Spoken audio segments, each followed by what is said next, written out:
I love what I do. I really do. I love what the Family Resource Youth Service Centers stand for. We are here to remove barriers, and I think we are all just working diligently. Hello. Today we're at Rangeland Elementary, and we are honoring heroes in education. This month we have with us Miss Milessa Barnes, and she is our hero of education for the month of January.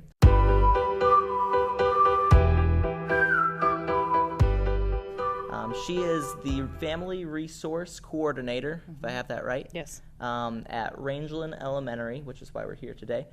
And so we just wanted to talk a little bit to you and honor you for all the hard work that you've been doing for years. Thank you. Melissa's also been a member of Class Act, I believe, for about 24 years now. Has it been that long? That sound wow. right? Yeah. Yeah. Okay. So just to, I guess to start off, what is a typical week for you like in that position? Well, it kind of depends on what's going on. I know this last week we've been dealing with holiday assistance and getting the families ready for the break and making sure that all the kids are going to have a Christmas and those memories that they're going to have.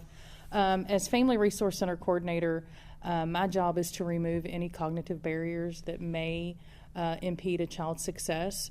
And I know a lot of people are like, well, why holiday assistance? How does that impede a child's success? Well, with that, another coordinator told us this, and I think it was a great analogy to that. You're helping that child have a memory. And so you're giving those memories to those students. So the last week or so, I've been delivering packages, having parents come in to pick up packages. Sponsors have been bringing gifts. So just this last couple weeks, it's been all around the holidays and getting the kiddos ready for Christmas. What are some of the biggest challenges that come with that? Making sure that every child gets what they wish for, but also get what they need. I know when I have a company or I call them my Rangeland elves, if they want to adopt, I ask them to make sure they get socks and underwear, an outfit, and maybe a toy that's age appropriate, just so they'll have something not only that they want, but something that they definitely need.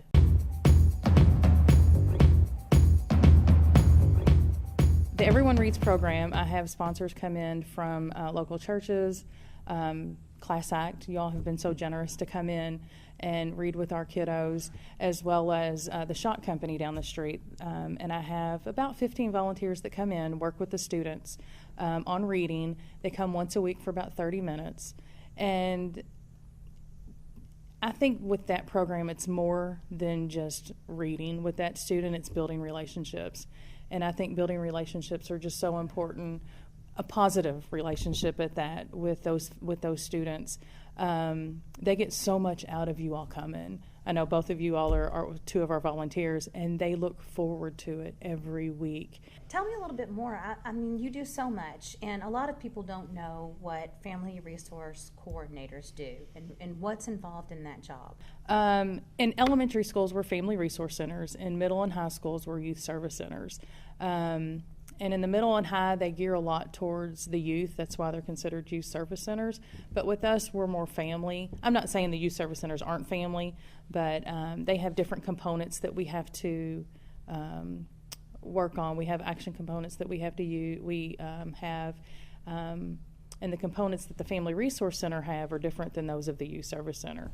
A lot of the things that I can do in a given year, depending on what's going on, we have mental health referrals. Mental health has been huge here in the last 5 years.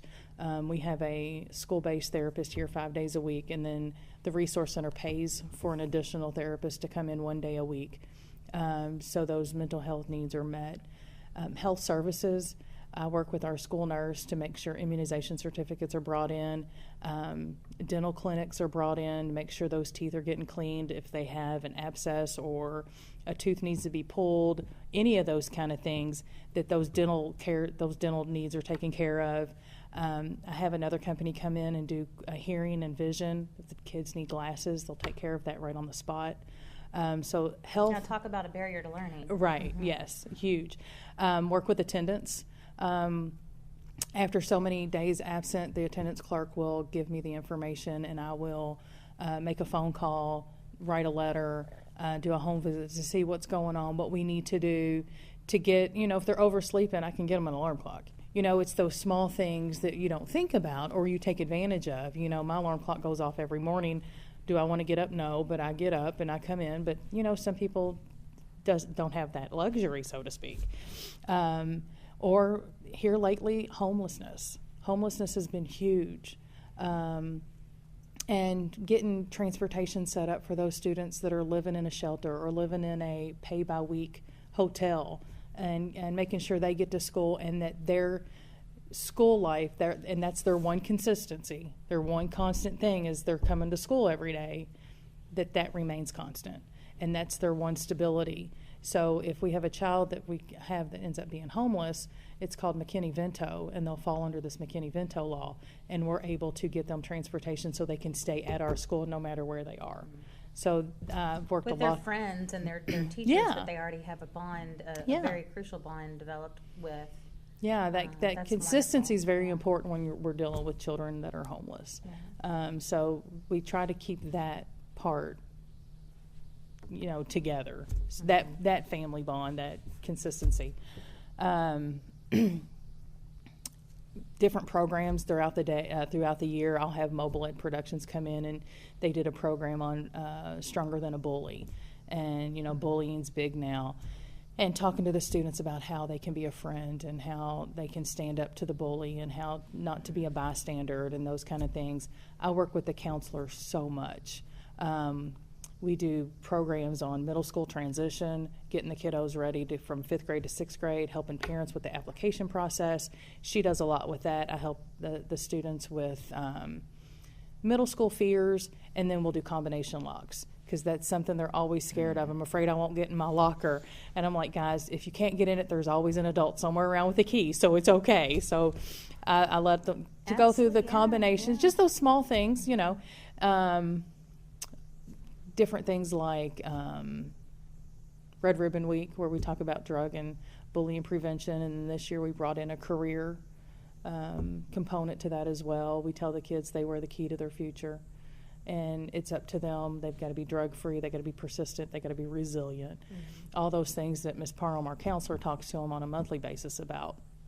So we work very closely together.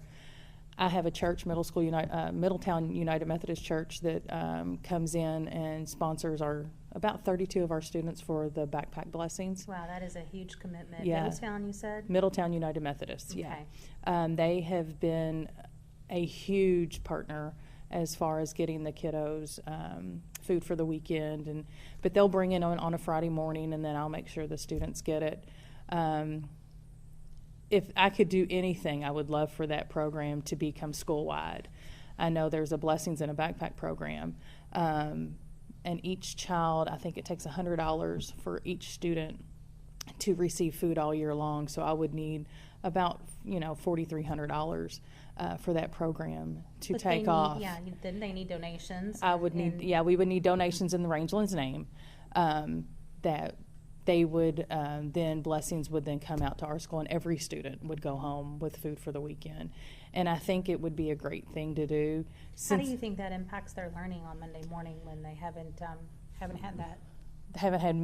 I know, we get free breakfast and free lunch here. We are a community eligible school. So every child gets breakfast and every child gets lunch here at no cost.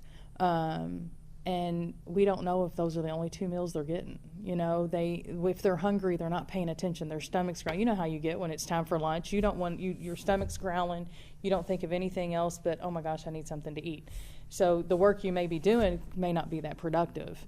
So knowing that they're going to have something over the weekend helps out a whole lot. Helps the teachers do a better job as well. Yeah. When they have the attention. I mean, and I couldn't do my job if it wasn't for the staff.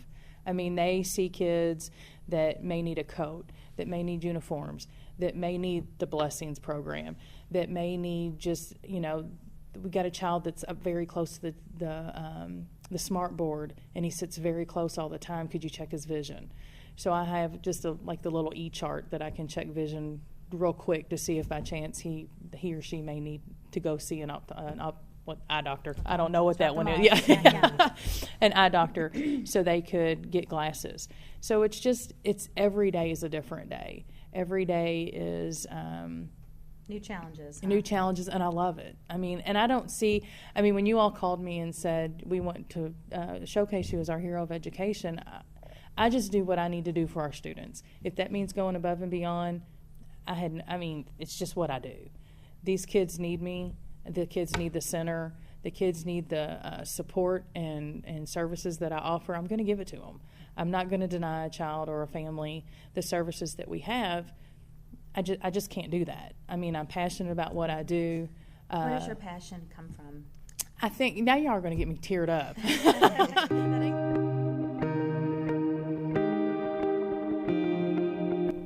My passion comes from my mom. And like I said, you were going to get me all teared up. She passed away almost 10 years ago.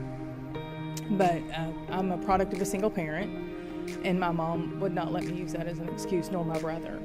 You know, you're going to go to school, you're going to make better choices, you're going to do better than me, and I'm going to do everything in my power to make sure that you have that. And I remember, you know, me wanting to not go to school because I didn't feel well. Well, if you don't feel well, you're going to the doctor. Oh, and miraculously I'm healed, you know? So education was always first with her. She made sure we got an excellent education. She paid for us to go on and get our bachelor's. My brother has an engineering degree from Speed. I have a bachelor's degree from Bellarmine. So it wasn't like community type. Education was important to her. And I have a bachelor's degree from Bellarmine in psychology. And then when I wanted to go on to get my master's degree in social work, as long as you live under my roof, I'll pay for your education. I'm not moving out. So, so she paid for my education. And when I met my husband and he proposed to me, I said, I've got to finish school first. You know, everything was put on the back burner until education was I was successful in my degree, successful in my education, because that's what was instilled in us. You're not using, I'm a single parent and I don't have a dad, or you're not using those things. You're going to become successful no matter what. And I try to bring that passion that my mom had for us in with these students. I don't want them to think because of my principal, Dr. Kiggins, says this, just because of the neighborhood you grew up in doesn't mean you can't be successful. You can be successful no matter what. And I want to be that person. We want to be this school. We want to be this village that pushes you forward and says you can do it. It doesn't matter your economic background. It doesn't matter where you came from. It doesn't matter if you had one parent or two. It doesn't matter. You can be successful.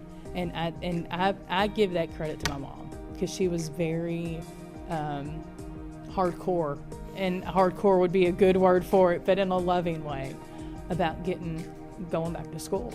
And before she was diagnosed with cancer, I wanted to go back to school and get my master's in school guidance and counseling. I wasn't able to. She got cancer and got sick.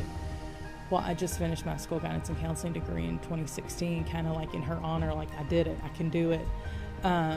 So I now have 2 master's degrees, and they come in so handy with this job. And that's where my passion comes from, is from my mom.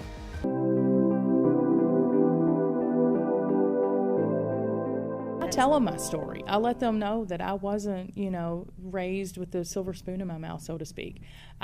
We struggled. I had to work hard, and, for Christmas and birthdays, we got what we needed, not what we wanted, and those kind of things. So I share my story with the kids, and they're like, oh, wow. I said, yeah, so if I can be successful, so can you. I mean, I don't have a lot of the barriers that some of the students now may have. Sure.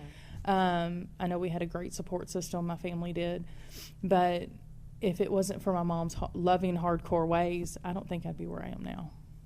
There's no way. And I definitely wouldn't have my degrees. I don't know where I would be if she didn't stick to it. Success is the only option. There's no opting out. Keep plugging away. Yeah, and I like to say the power of yet. If a student fails, you just don't have it yet. Let's keep working on it. So I like that power of yet. And a lot of teachers have that. We all have that mentality here. You don't have it, not yet, but you're going to get it. So the power of yet's very important. I'm now seeing kids of kids which is kind of eerie. That I'm old enough to see the offspring of some of the students that I had when I very first started It's here. gotta be a wild experience. Yes, it is. and to see the family dynamics may change. I think we talked about this yesterday when you called. You know, I'm seeing, little Johnny come in. That's the child of little Susie that I had 18 years ago, and I remember helping little Susie. But I'm not having to give that same help to little Johnny because Susie has now become successful. And there's also the other. I mean, not every story's successful, sadly. You know, we have some families that it's generational, and we just got to keep working with them. And there's success is the only option. I've got to keep working with these families to make sure that they have what they need to be successful. I know we do parenting programs and different things with our homeless students. We had a parent that was going to have to leave Rangeland and go to another school because transportation was an issue. Well, we didn't know they were living in a week-to-week hotel. So after talking to Mom, I was able to find out what was going on. We had a bus that picked up there, so I was able to get the information to Mom. The children are now able to ride the bus and stay here. So, and Mom was so upset that the kids were going to have to leave, but because I was able to work with my counselor and the homeless education department, the JCPS, I was able to get those children to stay. So it's the small things, and some of the success we won't see yet. You know, it's later. And I think that's why I like dealing with the McKinney-Vento things, the homelessness, because it's instant gratification. You know, we're all a society of instant gratification. But there's some things we won't see yet. You know, I've got kids that just graduated from U of L. Did I think they were going to? No. But they overcame, and they did. You know, so you may not see the successes until many years later. But we're going to take the small ones. You know, the child that is now on reading level because of what you all have come in to do. The child that was very quiet and wasn't sharing, but because of an Everyone Reads volunteer is willing to share some tragic things that have happened in the family, and we were able to get that family some help. It's those small things that matter, and it's those baby steps to success that we look at.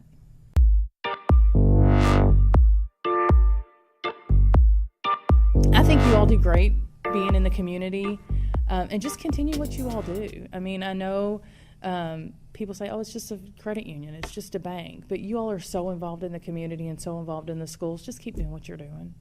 I think you all are making a great impact as well.